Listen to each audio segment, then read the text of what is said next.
I just finished video 35, so today is the summary of the last week. That's videos 29 to 35.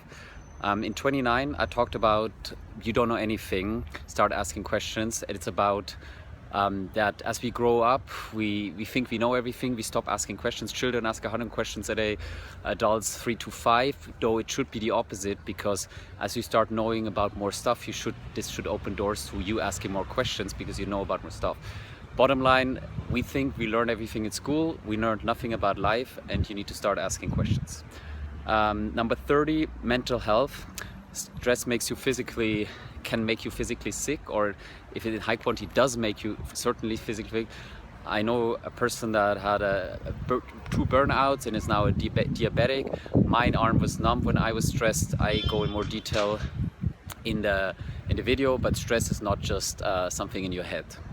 In video 35, I talk about 31, sorry, I talk about the inverse. I talk about that you need a physically fit and healthy body to maintain brain health. I talk about Alzheimer. I talk about that your biggest way of staying mentally fit in high age with a high brain plasticity, even in increasing brain mass when it normally reverses, is having a strong and healthy heart, because your head consumes 20% of your body's energy / oxygen in the blood.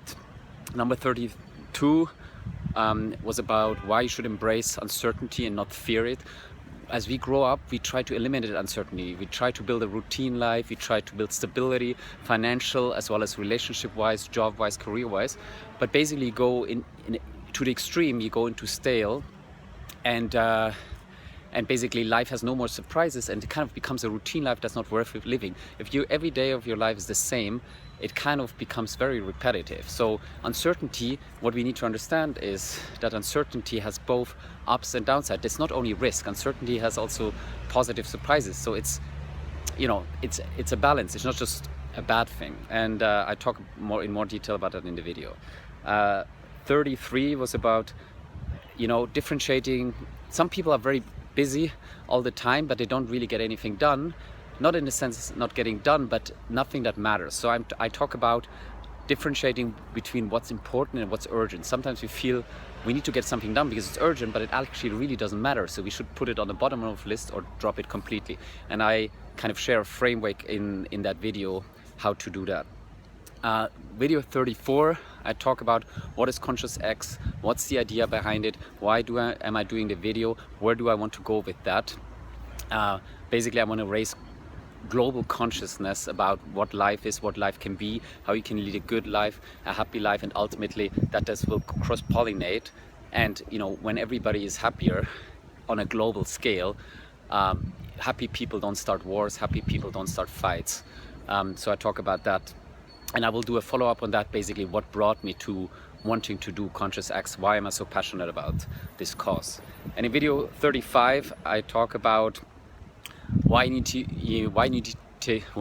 to take time off to reflect. What I'm saying is we are so busy in our lives. We have always full schedules, running from one thing to the other, have things to get done for job, in our relationship, fixing the car, and we never kind of zoom out. We don't take the time, or few of us do, to zoom out and really think, is this part of the bigger plan? Is this what I really want to do, or am I just stuck getting things done and running after it, kind of in a rat race, on a hamster wheel?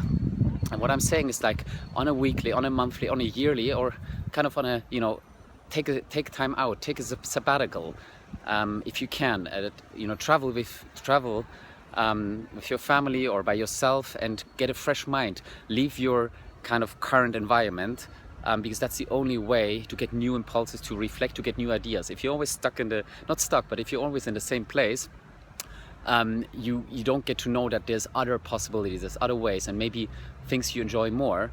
And to kind of get that perspective, you need to get out of your everyday environment. And so that was week 5. Looking forward to sharing more thoughts in week 6. Take care.